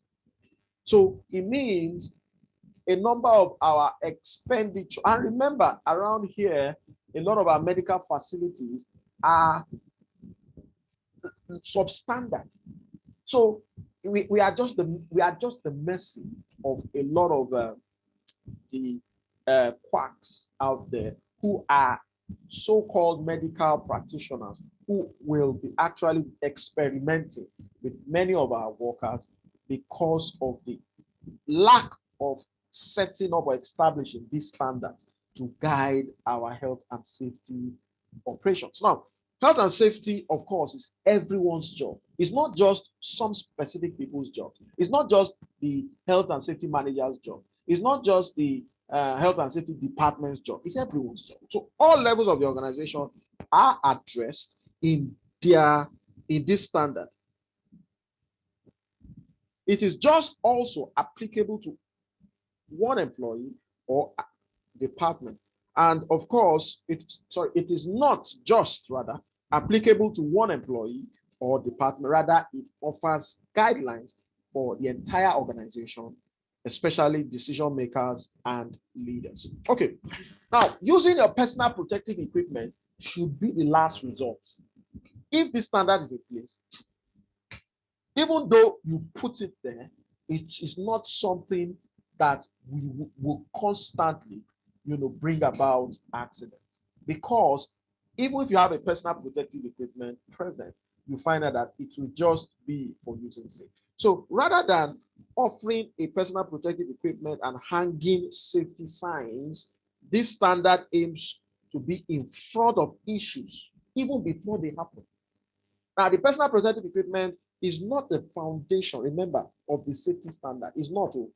It is just something that we align or place in there as a last resort. The standard actually helps organizations create an environment that doesn't require any personal protective equipment in the first place. In other words, your personal protective equipment is a last resort. I am not saying it should not be used. You find out that when this standard is present, even though it is being used, you find out that at the end of the day, it is not going to be useful because using it will just be for formality. Why? There's no threat to the workers when it comes to accidents or injuries. So this standard helps lower the likelihood of any form of injury, accident, or disease from happening to your workers. Now, the ISO, every ISO standard is premised on this template, this management system template. We call it the PDC cycle. Now, we've been talking about the plan, do, check, act cycle. Plan, do, check, act cycle. What is it about? Let's look at it. The plan here is talking about establishing the objectives and process. So in your clause 6, you will see that it talks about plan. So this is where it is aligning with. Plan here is establishing the objectives and processes necessary to deliver results in accordance with the expected outcome.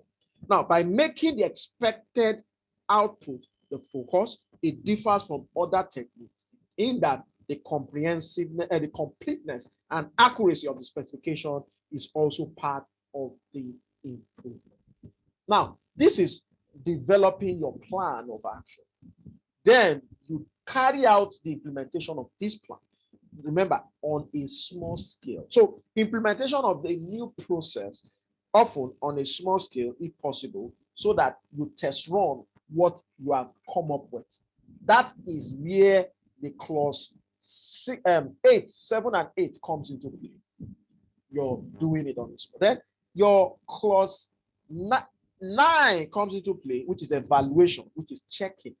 Evaluation, checking, which is measure the new processes and compare the results against the expected results to ascertain the differences. So if you have the standard and you want to establish, run the plan, do, check, act cycle from your clause 6, which is your planning. Remember, 4 talks about the context of the organization, and then you transit to leadership and worker participation. Then you plan, and then you start moving to your clause 7 and 8, where operation comes in and support. And then you move into your clause 9, which is evaluation of performance, how well they are doing, which is the check-in. And finally, you move into the 10, which is once you have checked and you see a gap, you need to bridge, close that gap, meaning you actually act to improve, to get them to improve, bring them to that standard, which is what you expect. So analyze the difference to determine the cause of that difference. Why are we operating at this level? Why are we not operating at this level? And that is where auditing comes in. And auditing, remember I said there are 3 parties. There's internal auditing, the first party. There's the auditing party 2, which is where your contractors, suppliers comes in. And then there's external auditing to align with certification. It means the body will be invited to come, and if you have done your internal auditing, which is to check according to the standard, the ISO 45001, whether we have set up to align with it, then we check in our interaction with service providers, with suppliers, with contractors who are what is called people who are providing an external service to us. If you have outsourced certain aspects of your operations, then they need to be audited as well to find out if the way they are functioning aligns with the way you are functioning, so that they don't how will I put it now? They don't jeopardize all efforts that you are putting in place to align with that standard. Then you now invite the certifying body, which is the auditing party 3, to now come in and check. Meaning you've set everything up, you are sure you've aligned, and then you invite them to check also, and then they certify you based on that standard.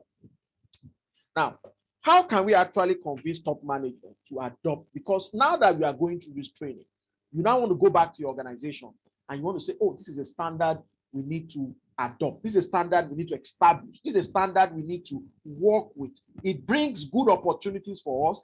Organizations that see we are functioning based on this standard want to do business with us on an international level. And you are trying to convince management. How do you go about it? Of course, there are many benefits to following or certifying to the ISO 45001. These include the overall improved performance, better cooperation amongst employees and managers. These are some of the benefits we are trying to sell to management, that aligning or establishing this standard in the organization will help the organization benefit from, meaning there will be improved performance in your activities. There will be, of course, better cooperation among your employees and even management. People will, function, will be able to work better as a team, better respect among ranks of workers and management. Insurance cost reduced to its barest minimum. And many of us spend so much on health insurance. The cost of some organization of health insurance premiums are alarming. And then even less worker turnover, meaning when workers see that there are people dying on the site, they are seeing that people get injured consistently, they get sick by reason of working on this job, they start leaving, they start looking for other jobs. You start having high staff turnover. You start losing credible staff members. These are disadvantages. So you need to sell this to management that this is what it will help eliminate and reduce. Now, in developing your ISO 45001, because we are also going to look at this. Now, the ISO 45001, how is it connected to other ISO standards? How is it connected? Now, of course, in developing this ISO 45001, the committee made sure it is compatible with our Annex SL. You see, every other standard has the Annex SL included. And what is this? What is the Annex? Is a framework used by all of the ISO standards. It's a simple framework. That's what it is. It's just a framework, like a template of some sort. So it is the same framework that the ISO 9001 uses, which is the quality management system. The same with the ISO 14,001, which is on environment, and the 27,001, which is on information security. Also, even with other ISO standards. Interestingly, there's a standard right now for occupational health as it relates with coronavirus in the prevention right now. It's something we're also going to be doing very soon. So be on the lookout and talking about working safely and ensuring that the workers work safely with the threat out there of the coronavirus situation. For companies that actually use both of these standards, it will be a stronger, better, and higher quality and safer company. Okay, so as we round up, the last thing to look at is who developed the ISO 45001. The ISO 45001 was developed by the ISO/PC 283, a technical committee actually that made up of experts from around the world. The ISO 45001 committee ensured that they had the feedback from all parties that were involved in this that would be affected when we bring the ISO 45001 up. So they also sought to achieve balance between government, employers, workers, so they actually can request and receive recommendations on who should be involved in the process of developing the standard in those major groups. Now, who actually needs this? Finally, who needs this? You need it. Organizations need it. So the ISO 45001 is designed for any company. When I mean any company that as long as they do business in this world, they need it. In any industry, it's not industry based, so it is needed in any industry of any size, whether you are 2, whether you are 10, whether you are 100, whether you are 1,000, it doesn't matter. Whether you are in Lagos, Abuja, even in the forest, you need this standard. It doesn't matter, even in any location around the world. So any company that actually cares for their employees can use this standard, because the point is that you are showing that you actually care for the welfare and health of your worker. That is why this standard, you need to adopt this standard. Even if they are not even seeking to be certified based on this standard, you need to establish it. And establishing it is the first step before you are calling the certifying body to come in and certify you on the ISO 45. So you need to start this journey to establishing it, bringing all these things into place. And that is where some of us comes in. If you don't know how, please, we are consultants. We will come in to help you establish it. That's our job. We're going to help you to establish it. We are going to help you establish it, help you your documentations. Ensure that you have all the proper documentations done. Even to when we are having to ensure it's put in place, we're going to train your staffs so that they can be able to manage it appropriately. That's our job. Do you understand? We can guide you as regards it. So you want to call us to be able to enable you to do this as well.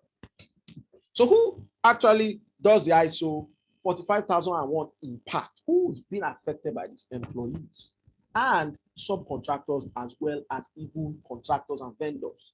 Organizations must also consider what their suppliers and contractors are doing.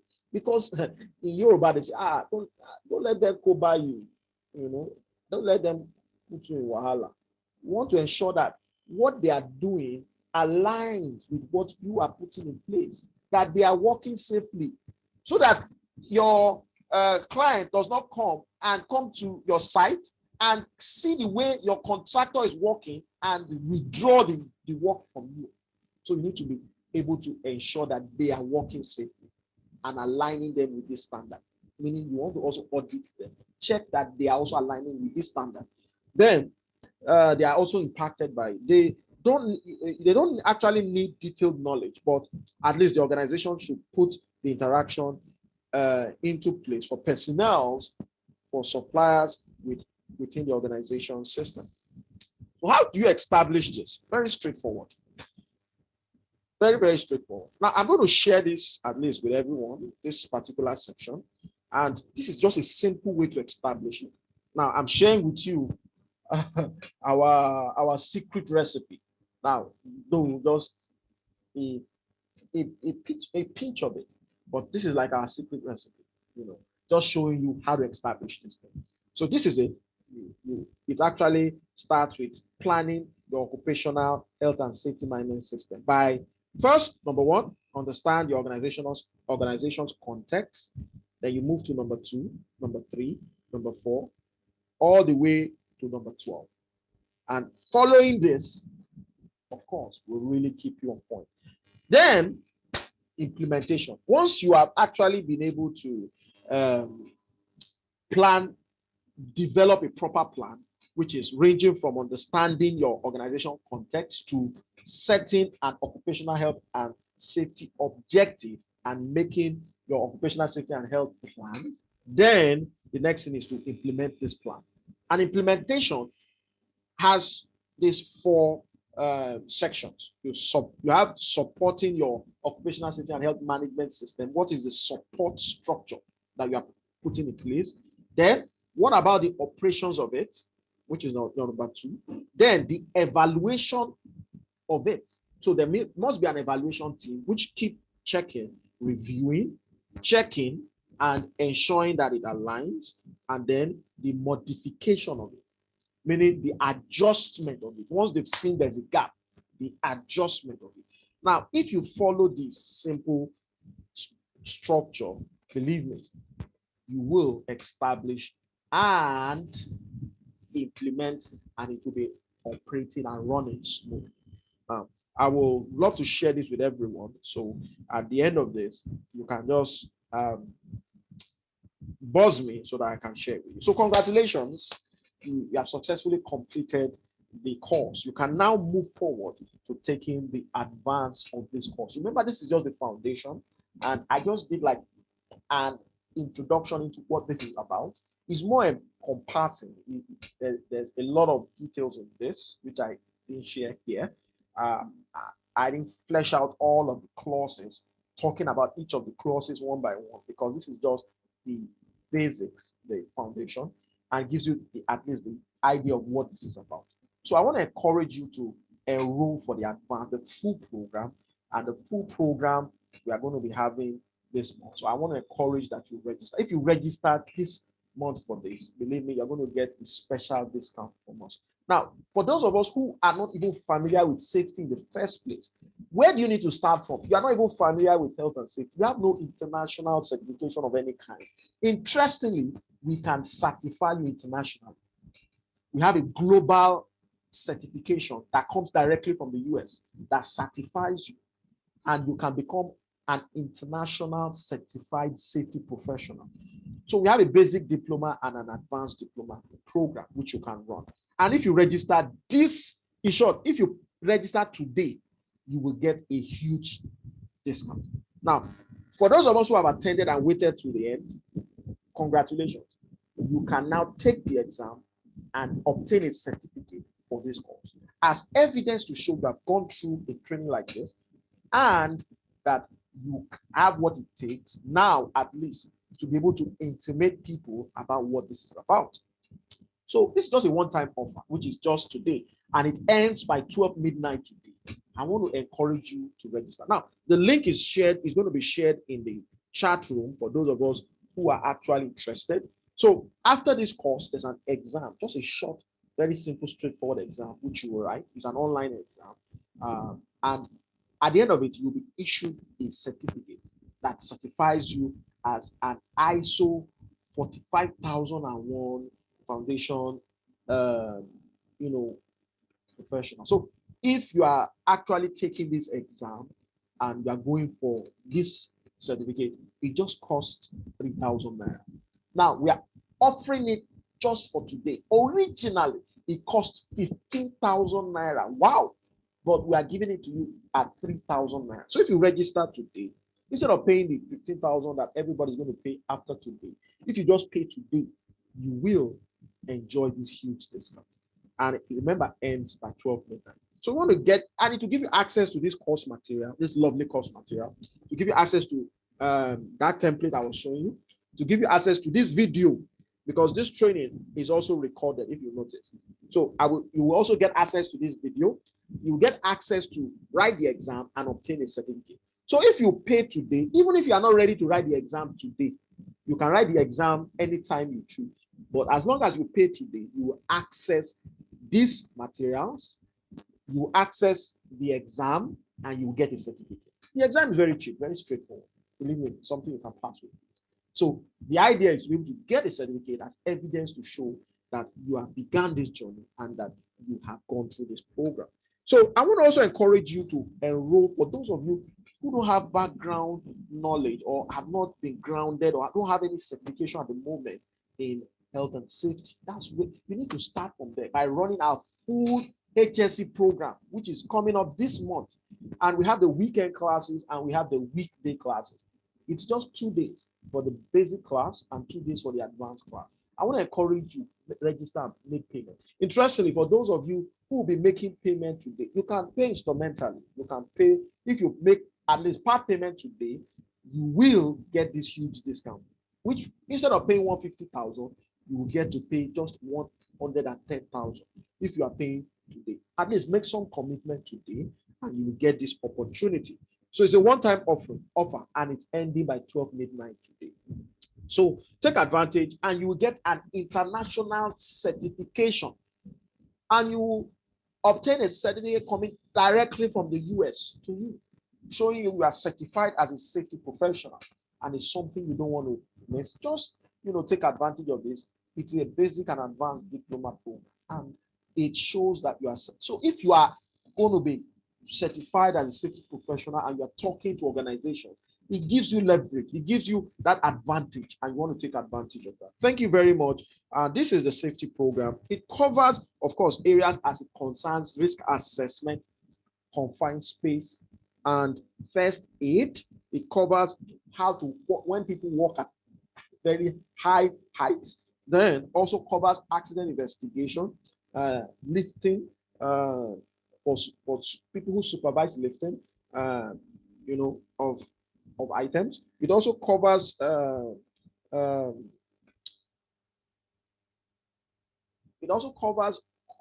chemical safety, hazard analysis, and a few very important areas. So I want to encourage you register for this. Now, for the ISO 45001 certification, we have the internal and lead auditor certification program. I want to encourage that you take advantage of this. Interestingly, if you register today, you will get a huge discount. This course is coming up. The dates will be sent to you, and some of us, we will see them in the chat room right now. It's being posted, and we'll see that they're posting this.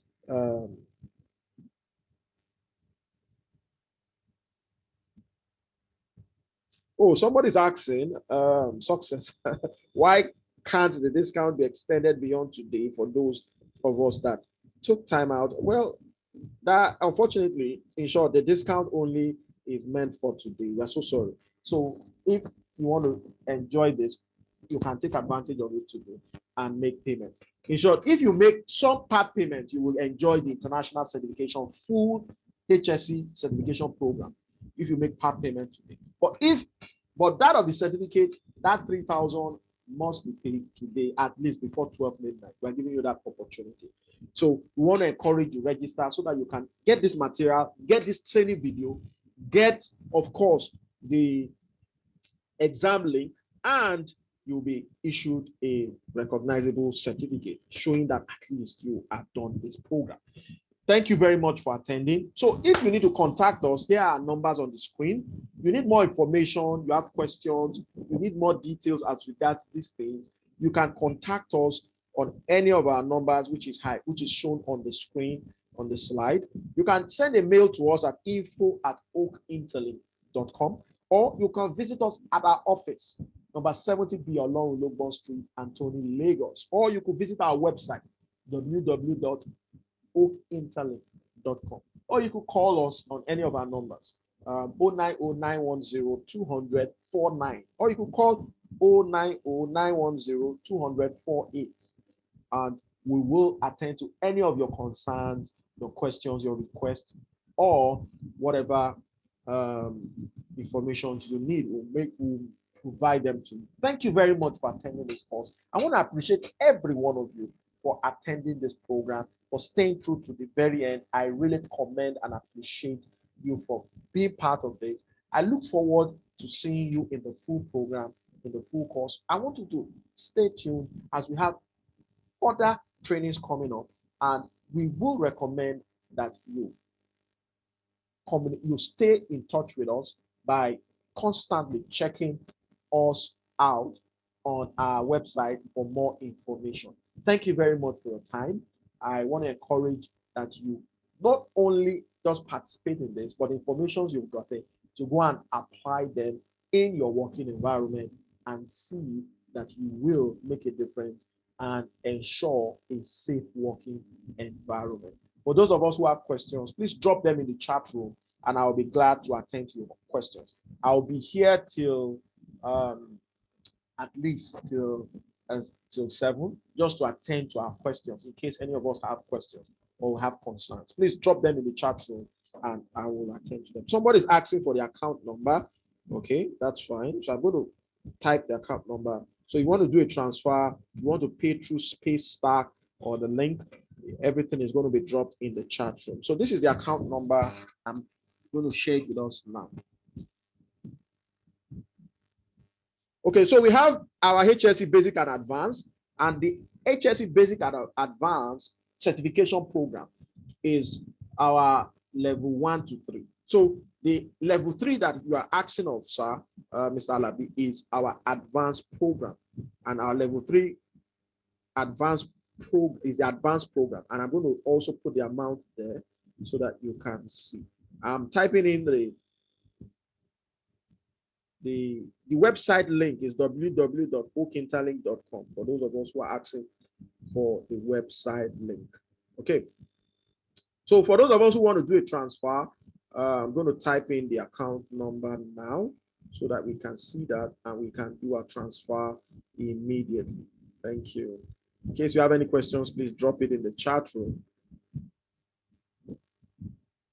Okay.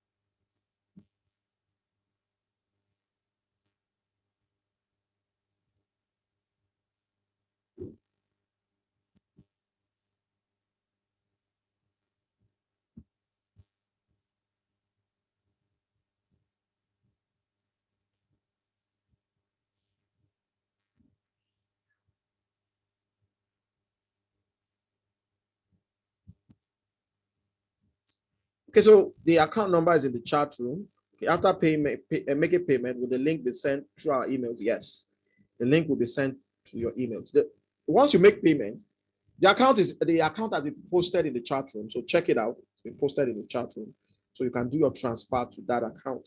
So once you make payment, the link will be sent to you to enable you write the exam. And once you write the exam, immediately a certificate will be issued to you. Okay, for those of us who want to take advantage of the full program, for those of us that are registering for the basic class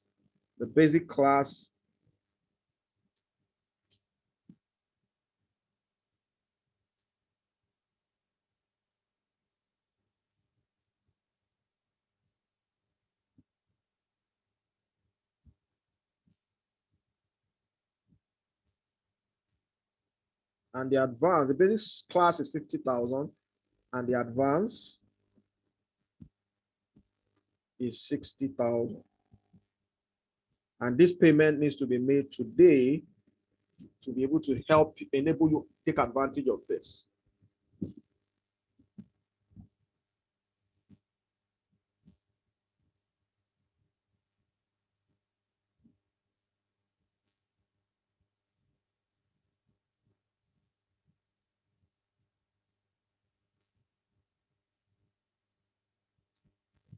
Okay, why should you take our course? So,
okay, Ruben, what's your, you raised your hands?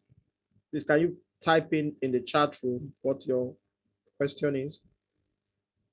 What's the title of the certificate? Oh, okay.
Okay, I also want to point out that we do other trainings as well in project management, in Microsoft project. We run trainings and certification programs that get you certified as a project manager. Also, as a facility manager with IFMA.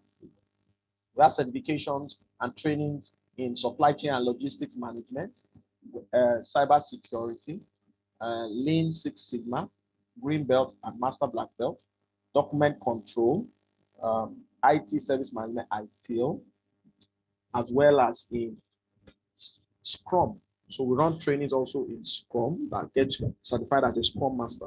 So I want to encourage you to take advantage of that and register for our programs. Visit our website for more information. Thank you.